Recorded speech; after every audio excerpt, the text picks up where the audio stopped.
At 80, I finally understood what matters too late. My grandson asked me last week what I was most proud of. I couldn't answer him. I sat there in my chair, 80 years of living behind me, and I had nothing to say. Not because I hadn't done anything, but because everything I thought mattered doesn't. And the things that actually mattered are gone now. I want to tell you what I finally understand, but I need you to know something first. This isn't wisdom. This is a warning. When I was young, I believed in the future. I believed that life was a ladder, that you climb, you sacrifice, you delay what feels good now for what will feel better later. Everyone told me this was the right way to live. Work hard, build something, provide for your family, make them proud. And I listened. I was 23 when I got my first real job, 26 when I married the woman I loved more than I understood at the time, 29 when my first son was born, 32 when my daughter came into the world. I remember holding her in the hospital. I remember thinking, I will give you everything. And I meant it, but I didn't know what everything really meant. I thought it meant money, stability, a nice house, college funds, family vacations once a year. I thought love was something you proved through what you provided. That was my first mistake, but it wasn't my biggest one. The years started moving faster. That's something no one tells you. Time doesn't move at the same speed your whole life. When you're young, a summer lasts forever. But once you start living on autopilot, once your days start looking the same, years vanish. I was working 60-hour weeks by the time I turned 35. I told myself it was temporary. I told my wife it would slow down. I told my kids I'd be at the next game, the next recital, the next birthday. There was always a next, and every single time I believed it. I wasn't a bad father. That's what I told myself. I was present enough. I showed up sometimes. I made the important ones. I thought I was balancing everything, but I wasn't balancing anything. I was choosing. Every single day I was choosing. I just didn't realize what I was choosing against. My wife would wait up for me some nights. She'd sit in the kitchen with a book and a cup of tea that had gone cold. She never complained. That was the thing about her. She never yelled, never demanded more. She just got quieter. I didn't notice at first. We'd talk, but not really. We'd sit in the same room, but we weren't together.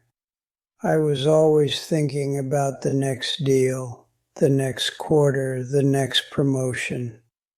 I thought I was doing all of it for her, for us. But somewhere along the way, us became a word without meaning. We shared a home, a name, a history. But we had stopped sharing our lives. I didn't see it then. I didn't see a lot of things. My son stopped asking me to play catch when he was 11. I didn't notice that either. One day he was a boy waiting by the door with his glove. The next he was a teenager who barely looked at me. I blamed his age. I blamed the times. I blamed everything except myself. My daughter stopped telling me about her day around the same age. I thought it was normal. I thought all kids pulled away. But they weren't pulling away from the world. They were pulling away from me. And I was too busy to see it, too distracted, too focused on the future that was always one more year away. I told myself I'd make it up to them. I told myself there was time. There is always time until there isn't. The promotions came, the money came, the respect came. By 50, I was more successful than I ever imagined I would be. I had an office on the top floor. I had people who listened when I spoke. I had everything I thought I wanted when I was 23. But my wife slept on the far side of the bed. My son called once a month if I was lucky. My daughter moved across the country and never told me why. I thought success would feel like winning, but it didn't feel like anything. It was just empty. I kept working anyway. What else was I going to do? I didn't know how to be at home anymore. I didn't know how to sit still. I didn't know who I was without the job. That's what happens when you build your identity on something outside yourself. When that thing disappears, so do you. My wife got sick when I was 64. It started slow. A cough she couldn't shake. Fatigue that didn't go away. She didn't tell me how bad it was at first. Maybe she didn't want to worry me, or maybe she didn't think I'd really listen. By the time I understood, she was already slipping away. I took time off work for the first time in 30 years. I sat beside her bed. I held her hand. I told her I was sorry for all the dinners I missed, all the nights I came home too late, all the conversations I was too tired to have. She looked at me with those soft, tired eyes and said, "I know." That was all. She didn't forgive me, she didn't blame me, she just knew. She died on a Tuesday morning while I was holding her hand. The house was quiet, the sun was coming through the window, and I realized sitting there that she had spent 40 years waiting for me to show up, and I finally did at the end. That was the moment I understood, not the lesson, not yet, just the cost. The years after her death were the loneliest of my life. I retired. I didn't know what else to do. The office didn't need me anymore. My kids had their own lives. My friends had either passed or faded. I had money, I had time, I had everything I thought I was working toward, and none of it mattered. I sat in the same house we raised our children in, and it was silent. I walked past their old bedrooms and couldn't remember the sound of their laughter. I couldn't remember what my wife's voice sounded like when she was happy. I couldn't remember the last time someone looked at me with real love in their eyes. I had traded presence for progress, and the trade was final. I'm 80 years old now. My son visits when he can. My daughter calls on holidays. My grandchildren know my name, but they don't really know me. I'm a kind old man in a chair who gives them money on their birthdays. That's my legacy, not the deals I closed, not the buildings with my name on them, not the career that consumed me. A kind old man in a chair. I look back at my life and I can see it so clearly now. Every choice, every trade, every moment I thought I was investing in the future, I was spending the present, and you can never get it back. The lesson I learned is not complicated, it's painfully simple. The people in front of you are not waiting for your success. They are waiting for you, your presence, your attention, your time. Not later, now.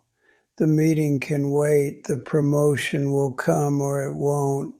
The money will be enough or it won't, but your children will only be young once. Your partner will only wait so long. Your health will only hold for so many years. And when it's gone, you will not wish for more success.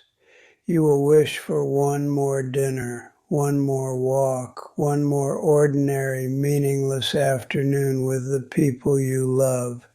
That's the truth. That's all it is. But knowing it and living it are two different things. I'm not telling you this so you feel sorry for me. I'm telling you this because I see myself in you. I see the way you scroll through these words while your child plays in the other room. I see the way you put off the important conversations because you're tired. I see the way you tell yourself there's time. I told myself the same thing and I was wrong. You will not get a warning. You will not get a second chance. The years will pass and you will look up one day and realize that everything you postponed is now behind you. The people you loved will have stopped waiting, and you will sit in a quiet room like I do, wondering where it all went. I don't want you to feel guilty. Guilt doesn't help. I want you to close this and go be with someone you love, not tomorrow, not this weekend, now. Put down your phone, look them in the eye. Say the thing you've been meaning to say, because one day you will be 80 and you will not remember what you achieved. You will only remember who was there. My wife used to say something. She said, the only thing we keep is what we give away. I didn't understand it then. I understand it now, but she's not here to tell.